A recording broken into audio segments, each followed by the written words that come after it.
Hala guys, nakita niyo yung bagong release ng news ngayon sa GMA na bumagsak by 40.5% yung inflows ng Philippine FDI. Ang FDI guys is Foreign Direct Investment. Guys, nakaka-bother to. Sana aware kayo. Sige, explain ko sa inyo para aware kayo. Yung FDI is direct investment.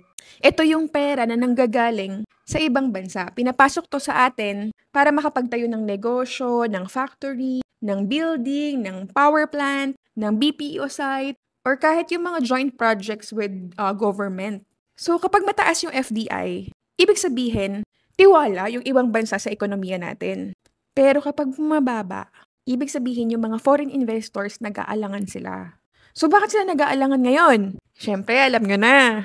Kasi doon sa malaking issue ng korupsyon na alam nyo naman lumalabas lately tungkol sa gobyerno at sa mga project ng gobyerno. So, kaya titawag itong karamihan yung flood control scandal. So, yung mga dating gusto mag-invest dito, nagbabantay muna sila. Nako, safe ba yung pera nila, di ba? Siyempre, mapapasin. Kung ikaw, kahit ikaw mismo, kung investor ka, siyempre yung pera mo ayaw mo mapunta sa kamay ng alam mong wala namang mapupuntahan, tatago lang, ibubulsa lang, di ba? So, parang ang iniisip nila, ba't pa ako mag-i-invest dyan? Baka mapunta lang sa bulsa nila. O kaya madelay dahil doon sa gulo. Pero guys, hindi lang naman yun yung factor. Siyempre may mga ibang factors din bakit bumabagsak ang FDI. One of the factors din is siyempre mas mataas yung interest rate sa ibang bansa. So, siyempre mas attractive mag-invest doon. Another din is yung unstable policy. Siyempre, every time na nagkakaroon ng bagong presidente, nagkakaroon ng mga bagong rules every year. And also, syempre, mas competitive din talaga yung mga neighboring countries. Yung mga kapitbahay natin na bansa katulad ng Vietnam, Indonesia. Kasi doon mas mabilis, mas mura na magtayo ng negosyo. Meron nga ako nakausap before noon sa Thailand. Japanese, investor sila sa Thailand. Tapos sila nila taga sa Philippines, ganyan. Tapos sabi nga nila na parang ang hirap magnegosyo sa Pilipinas. Sobrang mahal, ang daming kailangan padulas. Ang daming kailangan daanan. So, imbis na mag-invest sila sa Pilipinas, nag-invest na lang sila sa ibang bansa na mas maayos kausap. Kasi sa Pilipinas, ang hirap daw talaga kausap. Gawan nga ng ang dami pang kailangan under the table. Sobrang nakakahiya, diba? So ngayon, ano ba yung mga ginagawa ng mga investors na yan? Sa Pilipinas natin, bukod sa syempre nakakatulong sila na makadagdag ng mga trabaho sa mga Pilipino. Nung previous administration, nung administration ni Duterte, share ko lang sa inyo ha. Kasi baka sabihin nyo, DDS ako, Duterte supporter ako. Ang share ko sa inyo is facts, data from the last administration. O sige, hindi lang administration nga. Pag-usapan lang natin yung year 2016 to 2022. Sobrang daming mga FDI projects nun. Kasi during that time, medyo mas stable pa yung direction nung gobyerno. Kasama na natin dyan yung Build program. So yung mga infrastructure investments nun, as far as I remember, correct me if I'm wrong, maraming mga China-funded projects nun. Yes, kung mapapansin nyo, super close nung past administration sa China kasi ang dami naman talagang mga FDI projects ng China dito. Tulad nung parang Kaliwa Dam project. Meron pa Chico River Pump irrigation project. Aside from China, yung Japan is also active in investing here. Meron silang partnership with ADB Bank or Asian Development Bank na mga railways. Nirehabilitate nila yung MRT3 doon sa railway from north to south. And then, sa Manof naman, an industrial zone, marami ring mga naging FDI projects dyan. Katulad nung expansion ng PEZA. May pumasok ng mga kumpanya from Korea, Japan, US. Tsaka mga electronics and semiconductors, meron din mga nag-invest US, Japan, tsaka Korea. Another na sobrang nag-boom pa nun is BPO tsaka tech sector. Kasi dumami yung mga BPO offices nun. Dahil din syempre sa mga foreign companies. Tulad ng Accenture, IBM, Concentrix. Tsaka mga iba pa na nag-expand dito. Kaya marami rin talaga mga nagkatrabaho dahil sa mga BPO expansion na yun. Energy products, maraming mga naging partnership din talaga with China and Japan. Mga renewable power, tsaka mga coal projects. So, noong 2021, kahit pandemic nun guys, parang kumbaga umabot ng $10.5 billion ang FDI inflow dito sa Pilipinas. Actually, isa sa pinakamataas sa ASEAN during that time.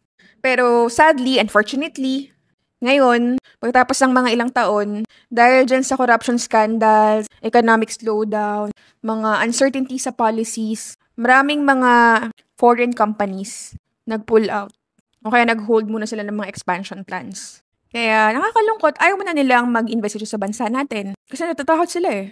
So yung investors' confidence, malaking epekto yan. Kasi syempre ayaw nila masayang yung pera nila or kaya mahirapan sila mag-operate dito. Syempre alamin na naman natin kung ano yung direct impact nito sa Pilipino. Pag onti ang negosyo, onti rin yung trabaho. Kasi say for example, may magtatayo ng factory sa Batangas o kaya sa Bataan, syempre libo-libo na naman mga Pilipino yung magkakaroon ng trabaho. Pero kung umatras yung investor, syempre walang trabaho. Another is, yung nade-delay yung build projects. Humihina kasi siya. Dapat kasi meron yung continuous support from the foreign investors. So, syempre, maraming mga government projects na partly hindi na funded ng mga investors. So, yung mga initiative na yon na mga tren, kalsada, airport, na delay. Napuputol yung mga infrastructure plans. So, ano resulta nito? Traffic. Traffic pa rin. Kasi syempre, kulang sa public transport. Syempre, mas mabagal din yung pag-unlad sa mga probinsya. And another impact nito, syempre kapag onti ang investor, onti ang pasok ng dolyar sa Pilipinas. So, magiging impact nito sa piso, hihina yung piso. Kapag humina yung value ng piso, tataas yung presyo ng mga imported goods, tulad ng gasolina, bigas, at yung mga iba't ibang produkto pa na nanggagaling sa ibang bansa. Kaya ang sakit-sakit kasi magtataas na naman yung presyo.